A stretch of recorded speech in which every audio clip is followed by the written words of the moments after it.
Hey guys, thanks for staying with us here on Sunrise. Well, words, rhymes, and reasoning. It's all coming together for the very first Kingston Poetry Week. It's presented by JAIKU and CARICON. And this week-long literary celebration is going to be bringing together some of the region's most talented voices. And to tell us all about it, we have founder and managing director of JAIKU, Casey Garvey, and executive director of the Caribbean Literature Conference Incorporated, Steve Russell. Good morning. Good morning. Great to have you both. Thank you. JAIKU? Yes, JAIKU, you got it right. So you know that Japanese style of poetry, haikus? Yes. Yeah, we just throw a J at the front of it to make it Jamaican. You know how it's there. There's a whole discussion happening at the moment about Jamaicans having main character syndrome. Yes, we do. This is what you call main character right here. But talk to me about Kingston Poetry Week. Why are we having a poetry week, Casey? Because we are tired of poetry being seen as that outside forgotten child in the family of arts. You know, we really want poetry to be given the dignity it deserves, and we want people to understand how far-reaching the impact of poetry can be, as well as how much poetry can and should be infused in all areas of art, of expression, even economy. That's where we want to take it. Steve, tell us about, give me your honest, quick assessment of the Jamaican poetry scene. Well, the Jamaican poetry scene, from my perspective, is developing, and there's a lot of talent in Jamaica, and that was one of the reasons why we decided to make Jamaica our first stop. CARICON is a Caribbean organization based in Los Angeles, and our mission is to promote and preserve Caribbean literature in all forms.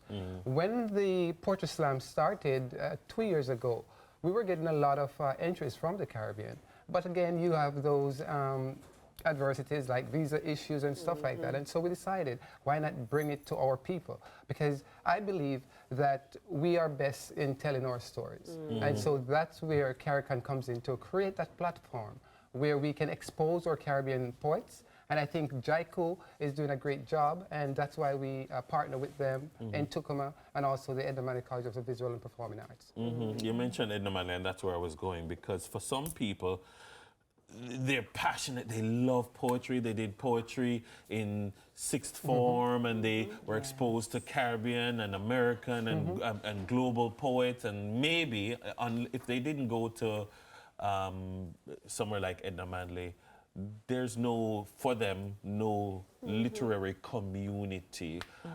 What is the state of the literary community in Jamaica, and where do poets go to kind of test out their latest work and that kind of a thing? I mean, there is a community, but I would really want to see more cohesion and collaboration within the community. So you do have open mic events, but they're once a month, and they're only happening probably one parish in Kingston. Outside of that, you only have an annual event in Mandeville, or a biennial event in St. Elizabeth. And so, you know, there really needs to be more spaces, and for poets, not just to perform, but to network as well, because they're brainstorming. Like what we're doing with CARICON right now, we need more natural, organic partnerships. Is Poetry Week trying to do this then? That's exactly what we're trying to do. That's what we've been doing since Sunday. Right. Speaking of, there is World Poetry Day, and this whole thing culminates for World Poetry Day. Let's talk about the CARICON Poetry Slam and happening on World Poetry Day, and what it means for the Caribbean voice.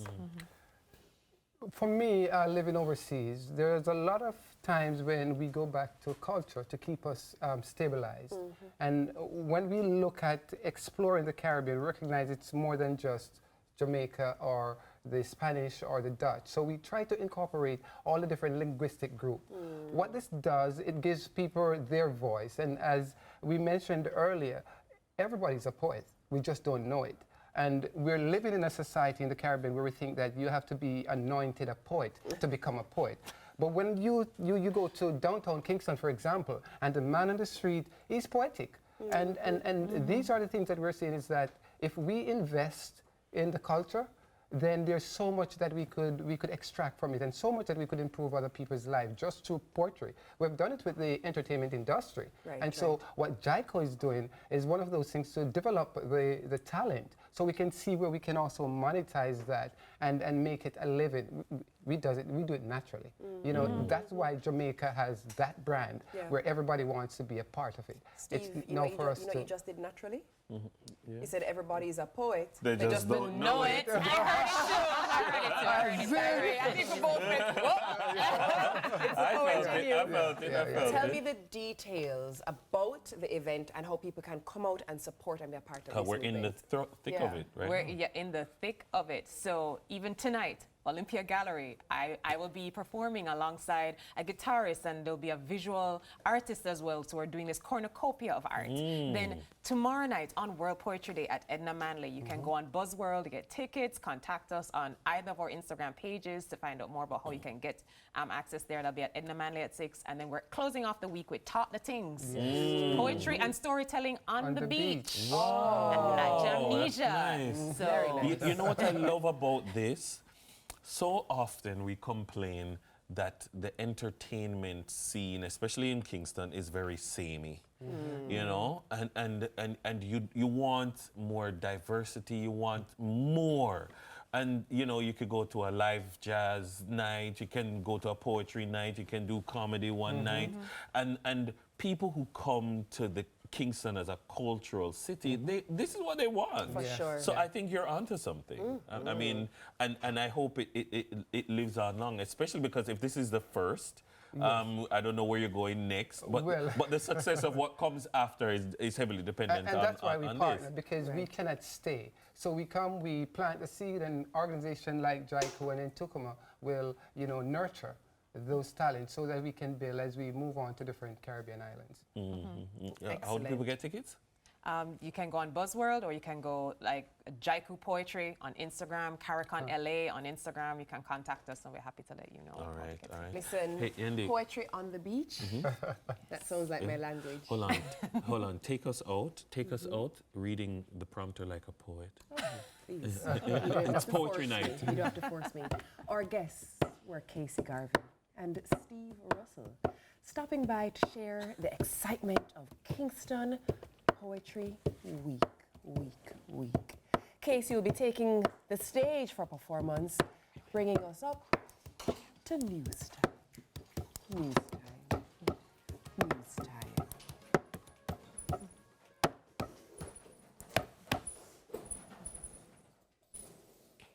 Can we go back to before white hands wrote on white pages, telling white lies about our worth? Can we go back to when black hands wrote in black ink, traced with black ashes from our phoenix rise? Can we go back before lips chanted anthems of justice, of bodies sold, worth gold, history old, pain told, memories cold, but hope bold, and we have awakened? Can we go back before molasses were drawn from more lashes? Before whips tattooed hatred on our sons' backs and their mothers' wombs churned for their deliverance? Can we go back to when blackmail was love letters sent to a Nubian princess? Black market, where her suitors would buy jewelry to woo her. Black magic, the spell she would cast with just one glance upon her beauty. Can we go back to before black was more than not white, more than emancipated slave, more than oppression wrapped in ebony defiance? But the road to redemption is never easy. And sometimes the only thing harder than going forward is going back. Thank you. Always so excellent.